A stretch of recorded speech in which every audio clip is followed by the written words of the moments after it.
I'm Charles Wilson, Staff Product Cybersecurity Architect at Torque Robotics.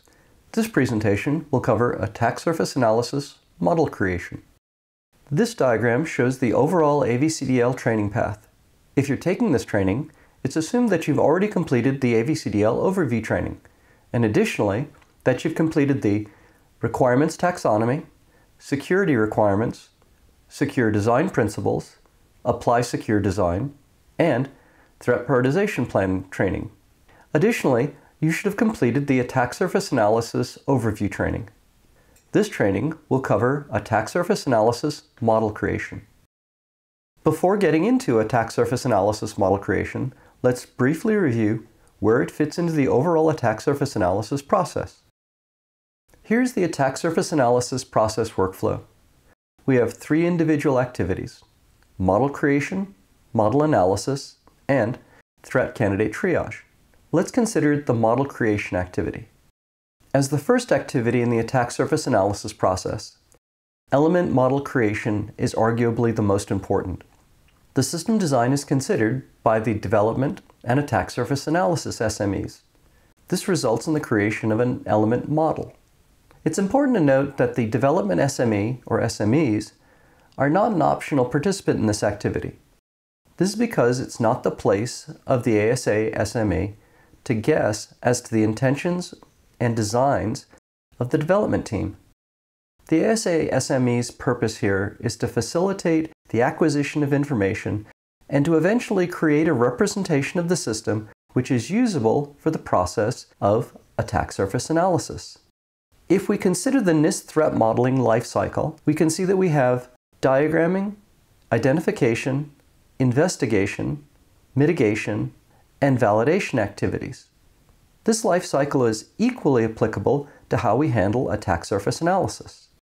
The model creation activity is represented by the diagramming portion of this. That's all we're trying to accomplish here.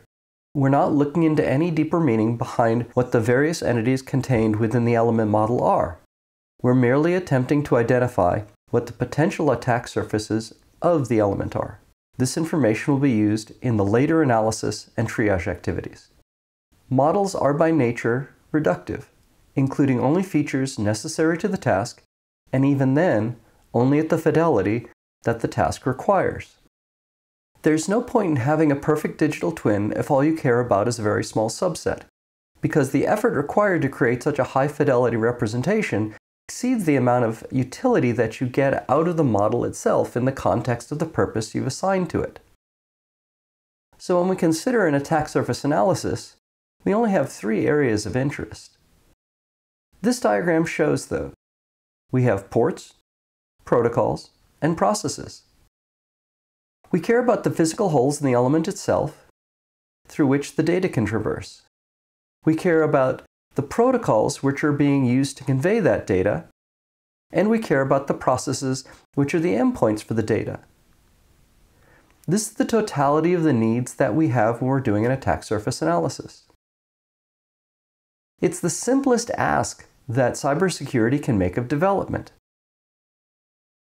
The reason for this is that it can be done on an as-is basis. Additionally, these 3 features can be treated independent of each other and done at separate times. And there's still utility that can be gained from a partial analysis based on any one of these 3 features. With the conceptual aspects covered, let's work our way through an example that shows various aspects of how the element model creation activity is undertaken. Here's the example system that was shown in the attack surface analysis overview training. Let's get into how we're going to translate this system into an element model suitable for attack surface analysis. First, we'll drop the functional boundaries and just leave ourselves with the entities that the system has. Next, we'll eliminate anything that doesn't touch an interface. This leaves us with the web server, web browser entity pair, and the console interface, terminal entity pair. We can take this a bit further because we aren't responsible for the right half of this diagram, because that's the interacting entity. All we really care about is the web server, its connectivity, and the console interface and its connectivity. All the other information we were previously presented is unnecessary for us to undertake an attack surface analysis. Now that we have our minimal diagram for the element model, the next step is to begin documenting the information that we talked about earlier. Those three features: the ports, the protocols, and the processes. So let's get into that. Development is providing an image of the system that they're going to be using. And this differs quite a bit from the minimal nature of the diagram that we just created. What we have is a standard PC. It has the capability of doing all the operational things the system is supposed to do, but there are extra ports here. If we fade the system out and go to a simplified view of physical ports, which is a diagram that should be created, we can see that we have not only the network interface necessary for the web server to web browser, and the serial port necessary for the console interface to terminal, but we have an extra network port, audio ports, keyboard and mouse ports, a video port, a parallel port, and a PCM-CIA interface. To simplify the way we'll address these, we'll put each physical port into one of four categories. The first are the ports that are required for production use, and we've talked about those already. These are the serial port and an Ethernet port. The next set are the ports used for diagnostic purposes. This might be a JTAG port or an additional network port that's sending information somewhere else separate from the purposes of the system itself. The next set of ports are those that are required for pre-production use. In this case, the mouse, the keyboard, and the video ports are used to monitor the system during development. Finally, there might be still some leftover ports which are unused. In this example, the audio ports are probably not used at all.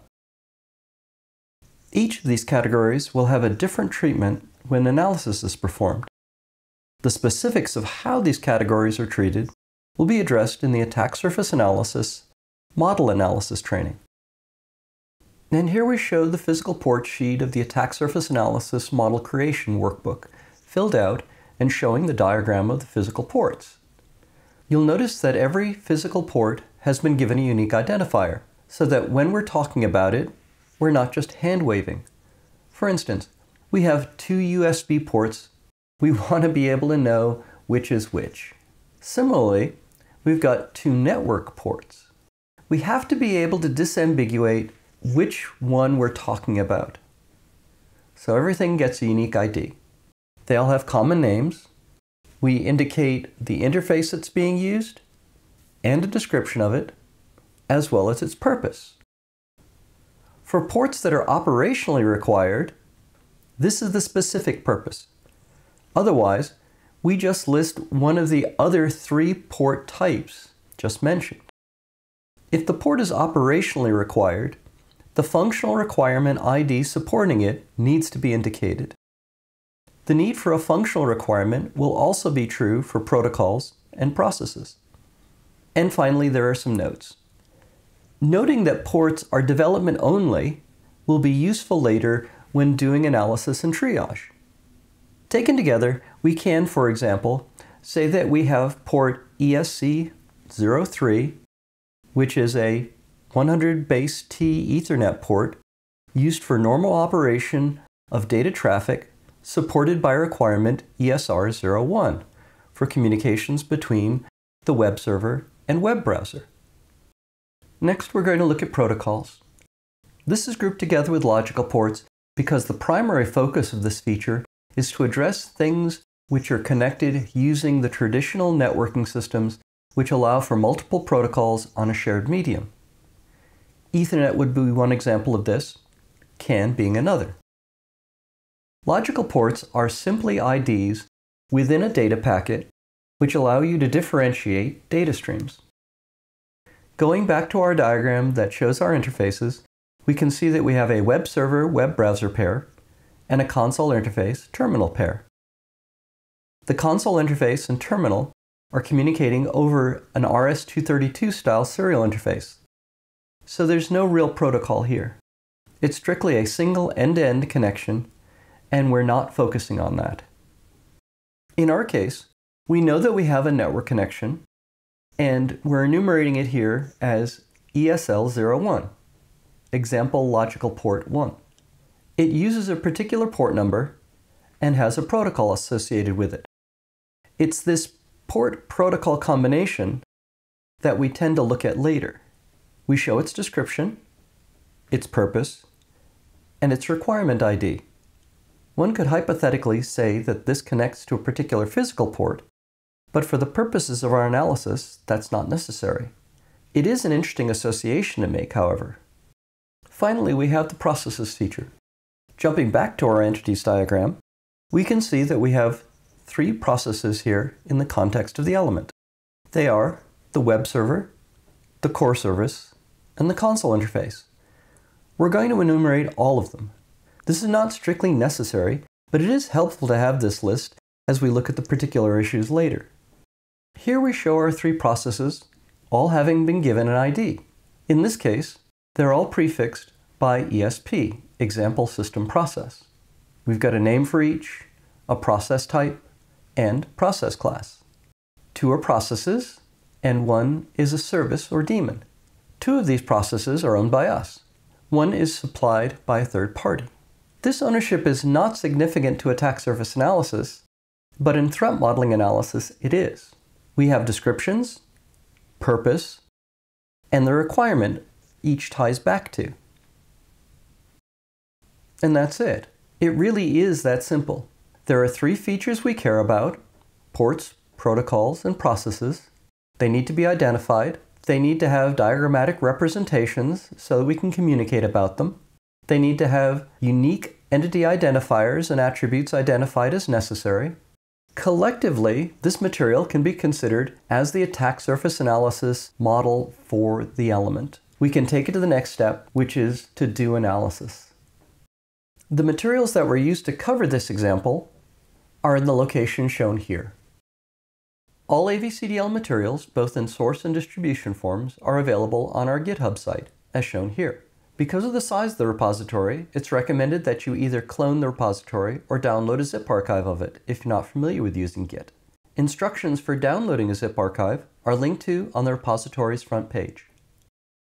A set of training videos have been created to cover various aspects of the AVCDL that follow the training path found in the AVCDL primary document. It's important to note that all AVCDL materials, except for the introductory blog posts, are intended for product cybersecurity engineering practitioners. The next trainings in the attack surface analysis sequence are model analysis and threat candidate triage. Once you've completed all trainings related to attack surface analysis, you can proceed to one of the other trainings at this level. These include threat modeling, penetration testing, and vulnerability identification.